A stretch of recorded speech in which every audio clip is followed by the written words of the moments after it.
Paano siya sumasakit ngayon? Anong posisyon? Pag ano sir, pag may nadamputin ako, Oo. masakit.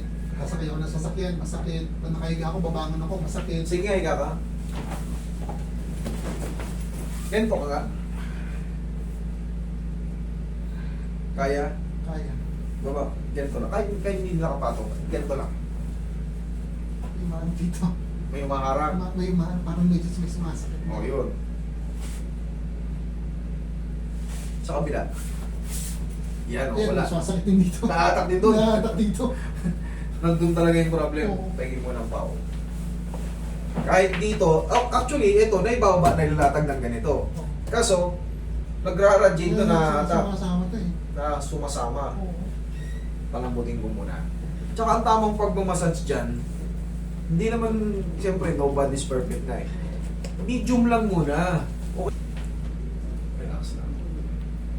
Bumabaon kasi itong ano natin. Bumabaon itong femur head natin. Minsan kasi, may mga lakad tayong alanganin.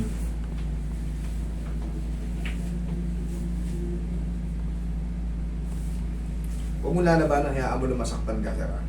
Hayaan mo lang, ilaglag mo lang. Sige lang, relax lang. Hayaan mo lang masaktan ka ng konti. One more. Thank you. Isa pa. Huwag mo lalabanan, lambot lang. Isa pa.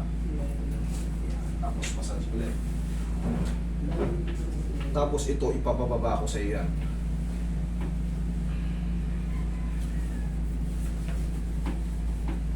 No. Sacral iliac. Relax na ha. O kung labanan. Yung na gusto kong ma-release. Ihaya ulit. Sige, hayaan muna natin sumingaw. Hayaan muna natin sumingaw. Meron tayong piniktusan doon. Kailangan yan. Sige, ganun. Oh, pumaray ka agad.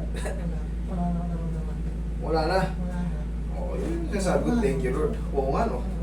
Kanina, ginanyan niya, unang beses, Dito eh. Oh, di ba? Tugma ka agad. Pero, posing, meron pang konting trauma yan. Normal lang yun.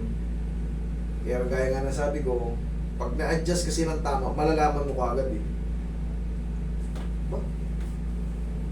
Kaya mo na. Yun yun. Tapos, huwag niyong panidiinan. Ganun na nangyari dyan. Nagkaroon ng imbalance. Sabi natin, hindi sumot ng maayos itong femur head mo.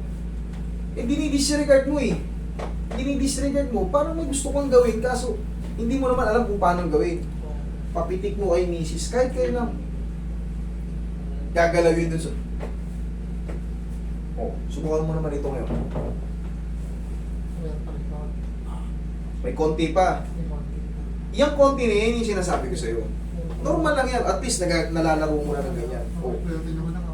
oh, nagaganyan mo na. Yung konti na yun yung sinasabi ko, 4 to 5 days. Kasi hindi mo magaganyan yan kanina, nakalak. Okay, bossing? Very simple lang. Hindi na kailangan lamugin, hindi kailangan ng sobrang daming ano. I-address lang muna yung main junction na may problem. Thank you, Lord.